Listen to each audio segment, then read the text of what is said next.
Like this episode? Want more? Come visit me, Isla, at Criminally Good Books in the heart of York.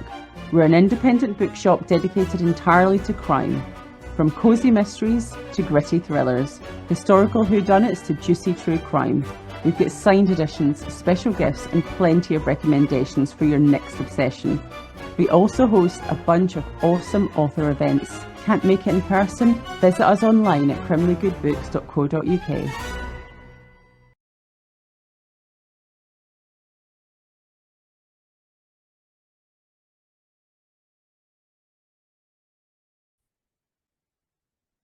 Hi, this is Dee. I'm back for another debrief. This time we just got overrun with CrimeCon stuff, so we will be sharing a bunch of stuff about that. I'm sure some reels and some images have gone up. It was amazing. I'll talk more about that when I've got my co-host back. Um, I promise you, she's not dumped me. Isla has just been super crazy busy with some exciting new developments, which we'll share as soon as we can. So when she does come back, we'll be going back to normal scheduling, hopefully.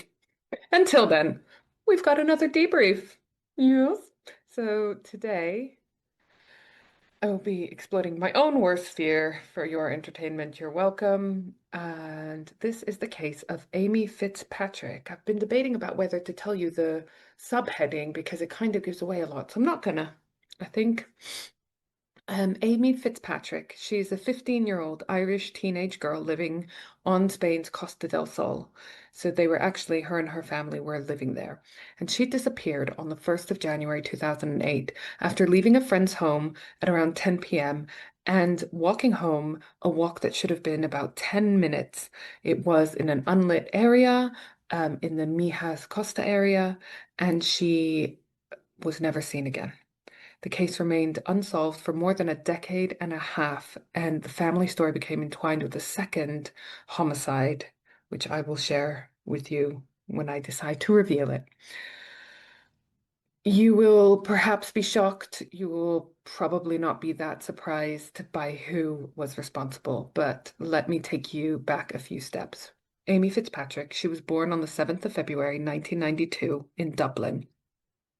By January 2008, she was living in Spain's Costa del Sol, like I said, in the Calahonda Mijas Costa area with her family. It's kind of, I looked on the map, it's kind of Marbella, Gibraltar kind of way. So the center of Spain on the south coast, but in the sort of middle of it, if that makes sense. She had moved there with her mother and her stepfather figure, David Mahone. They weren't married, but they were together, her mother and David, and her brother Dean. I want to share a picture of her with you. It's related to the story because I feel like affected how the things played out. This is her. A photo from the Irish Independent, super cute, 15-year-old, clearly a bit sassy, wearing lots of makeup. Um, could probably be mistaken for a bit older than her age. Definitely very small build. She looks very petite and so forth. So just bear that in mind. She's got brown hair, bright blue eyes, it looks like, and she looks kind of awesome. I think she's the type of girl I would have wanted to be friends with at 15. Um, she disappeared on New Year's Day, 2008, and despite extensive initial searches and later advocacy by family members and so forth, she was still unfound to this day. Bear in mind, 2008 is already the time of mobile phones, and constant contact on social media. Probably more MySpace and Facebook at the time instead of like Snapchat and Instagram, but it was definitely a thing then, and she had a phone and she used to have it on her a lot. So it was a time where not hearing from someone was a little bit more unusual than pre-mobile phone times. So on the 1st of January 2008, around 10 p.m., Amy left her friend's house to walk home. It was only a 10-minute walk, but she supposedly never arrived home. 36 hours later, on the morning of the 3rd of January 2008, she's reported missing. So you might think that's quite a long time to wait to record a 15-year-old missing, but apparently her mum was quite lax. about her, and it was the holidays, and she used to regularly stay at friends' houses. So it did take a little bit of time to notice that she was definitely missing. Um, but she rarely remained absent without communicating where she was. The press were talking about how she might have run away. Again, I think they were influenced by her photos and her style and thought maybe she was, that type in quotation marks. But her mum disputed this right from the start. By the 9th of January, the Civil Guard of Spain were being used as well as the helicopters, the dogs, door-to-door inquiries, and so forth. And by the 11th of January, they had already started scaling down the searches. I can understand that this is because they have searched all the obvious places and they're not getting any new leads. But for some reason, it was only now that they start examining her computer. And I don't know when they started looking at her phone. I don't know whether it took all this time to get access to these things, what the rules are if the victim is a child and the account is in their parents' name, for example, and the parents give permission. Irish police and Interpol were also in the loop at this time, and on the 12th of January, the reports in the press were that the mum and the stepfather were being interviewed by the police. And by the 15th of January, the Spanish police questioned Amy's teenage brother, Dean. Again, it's unclear whether they're just sort of like interviewing them for more information or trying to find new leads, or whether they were sort of interrogating them as suspects. The friend and the friend's mother were re-interviewed. Remember the friend that she had been visiting that evening? And on the 5th of September 2009, quite a long time later, it comes out that Amy had no money, passport, or phone when she disappeared. So where was the phone? She would have had it on her. Did she make it home? Did she leave the phone there, then disappear? And then you will not believe the turn of events that this case takes. On the 26th of May, 2013, so only a handful of years after Amy disappears without any answers, the brother Dean is stabbed in Dublin and dies. He suffered a serious knife injury at the Burnell Square Apartments area near Northern Cross on the Malahide Road in Dublin and died shortly afterwards in hospital. Reporting stated that a man known to him was arrested and questioned. And who do you think was arrested? Yep, that's right. I don't know if anyone guessed it, but David Mahone, the mother's boyfriend. So, Dean Fitzpatrick, age 23 at the time, had gone to the house with David Mahone, his basically his mother's shit, basically his mother's long-term boyfriend, partner. Um, there was already tension and hostility between the two. They obviously had a difficult background with Amy going missing. An argument broke out between them, and the confrontation quickly escalated to physical violence. Mahone went into the kitchen area and armed himself with a knife. Mahone repeatedly stabbed Dean in a sustained attack, and Dean suffered multiple stab wounds, including serious injuries to the chest and the abdomen.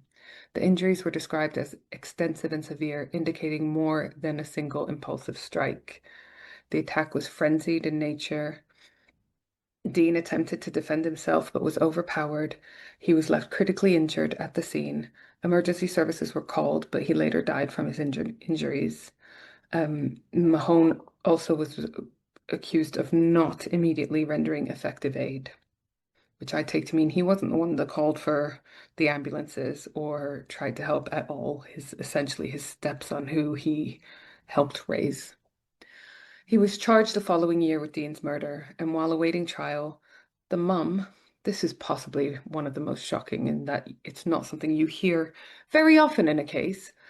So after being held suspicion of being involved in Amy's disappearance and then killing her son, whether it was self-defense or not, yet to be seen, granted. But while awaiting his trial, the mum, Audrey Fitzpatrick, married David. Married him. So she has a lot of faith in this man that he had nothing to do with the disappearance of her daughter and that he killed her son in self-defense. And on the 6th of May 2016, 3 years after the fatal stabbing of Dean, David Mahone is found not guilty of murder, but guilty of manslaughter. So he is acquitted of murder, convicted of manslaughter. He's sentenced to 7 years. So now he's in jail for the murder of her son, and she is married to him while still trying to find out what's happened to her daughter. Throughout, the family, mum, the biological dad, Christopher Fitzpatrick, and others like an aunt, Christine, Kenny, who is a paternal aunt, have been pushing for reopening of Amy's case. And you know what I always find shocking, and it's something we've talked a lot about on this podcast, but of course it's the unequal media attention and public pressure divided up between cases. This is a very similar time to the Madeleine McCann disappearance. That was the 3rd of May 2007, a year-ish or so earlier. And only this morning I saw new stuff on social media about her case. Almost everyone in this country, I would say, has heard about this case. I never see anything about Amy. And of course, there's good and bad that comes with media coverage. There's trial by media, which is quite often not good. Misinformation, which is also not good. Sensationalization of a crime. But it does keep focus and pressure on a case, and it does influence public opinion and perpetuating the feeling that blonde middle-class kids matter more than others. So that's the case of Amy Fitzpatrick, still missing. Shit. So that's the case of Amy Fitzpatrick, who's still missing. I hope we find answers eventually. I'm sure there are members of her family still pushing for that.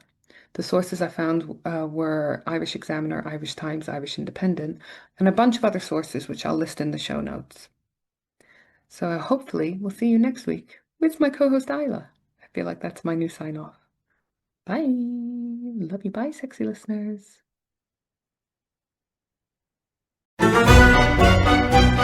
Hey everyone! Welcome to Switchblade Sisters Social Club, the true crime podcast where two friends exploit their worst fears for your entertainment. You're welcome. I'm Dee, a writer and podcaster. And I'm Isla from Criminally Good Books, a true crime and crime fiction bookshop in York. Follow us on all the socials. Except for X, obviously. Or have a look at our website, switchbladesistersocialclub.com. Check them out for all our latest episodes, events, deals, and other weird stuff. Listeners' discretion advised.